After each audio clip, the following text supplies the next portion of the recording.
Hey everybody, Queen D. Michelle here, and welcome to Moving Inward and Onward. As always, I appreciate you stopping by. This week, we move onward. This episode is based on chapter 8 of my book, Considerations, A Guide for Moving Abroad, and it's entitled, Consider Family and Friends. We all hold unique positions within our family. As for me, I was born and raised in Detroit, the youngest of 3 and the only girl. My mom was a single parent, finally found love again, and remarried when I was 17 years old. She's now 85 years old, and my stepdad is 99.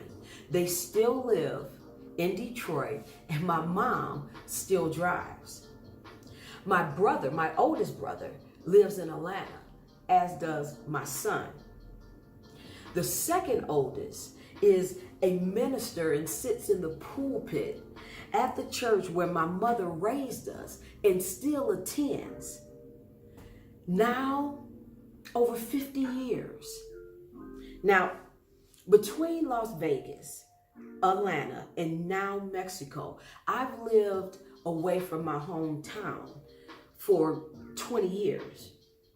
I make it a point now that I live abroad to visit the States for a month, once a year, usually in May, splitting my time between Detroit, Atlanta, and sometimes Las Vegas.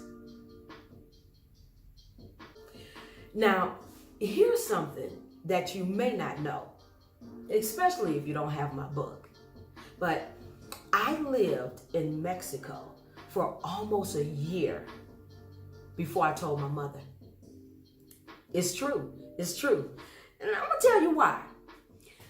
When I decided to move to Mexico, and after having done the research and everything, and I was moving to Mexico, my mother was 81 years old, and she was ill. She was very ill. She had COPD, Crohn's disease, colon cancer, high blood pressure, and diabetes. She was sick, and her surgery for the colon cancer was put off. Even still, before I left the States, it was Thanksgiving. She was supposed to have her surgery. I was leaving December 1st. I was there for the surgery, but then it was postponed. So when I left and moved December 1st, 2017, she was still very ill. And I told everyone in the family, I said, look, those who knew, I said, don't tell her. Don't tell her or you're a killer. And, putting that on her, well, who wants that burden, right? So everybody pretty much played along with it. And here's the thing. With cell phones, you don't know where anybody is when they're calling.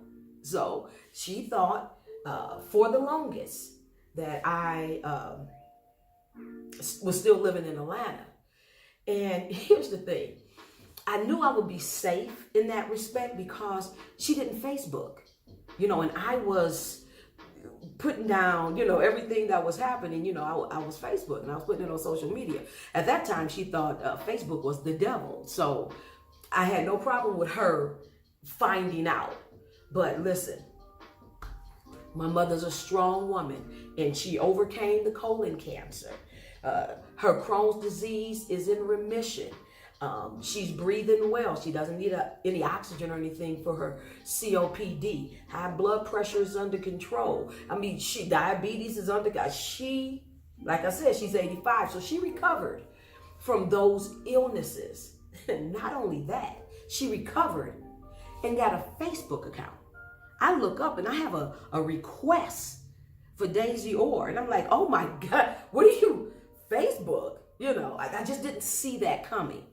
And that's when I knew it was going to be time for me to fess up. And plus there were some stirrings from a cousin who had already dropped a dime on me. So when I told her, she was already pretty much aware and was very, very salty for quite some time.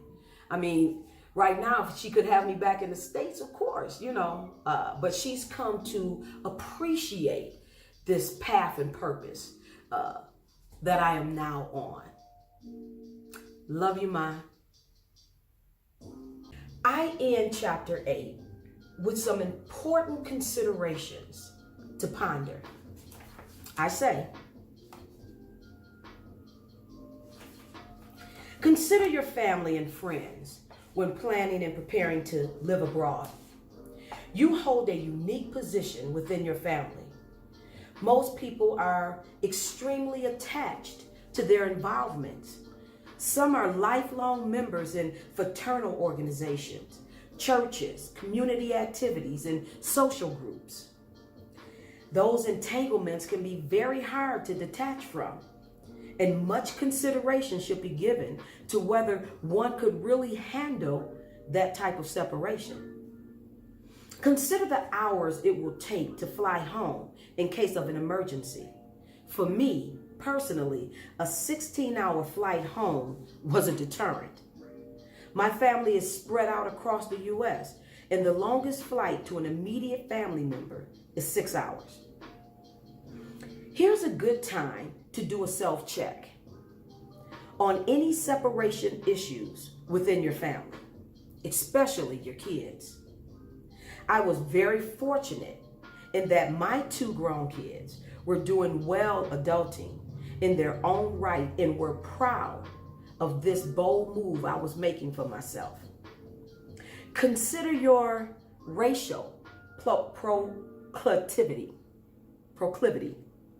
especially if dating is a strong factor within your lifestyle. Chances are, in most countries, you will be a minority, and you won't see a lot of your ethnicity, especially if you're Black, in your country of choice. This is yet another opportunity to do a self-check, to examine your feelings about the issue. Consider investing and bringing with you whatever you need to keep you healthy and happy for your mind, body, and soul. Also, consider holding an address in the state, possibly with a family member. You are still a U.S. citizen. You just happen to reside in another country. Now, there are 2 episodes left in season 4. So I've decided to stick with moving onward, completing chapters 9 and the final chapter 10 of my book, Considerations, A Guide for Moving Abroad. So therefore, next week, we'll move onward with chapter 9. It's entitled, Consider Communication.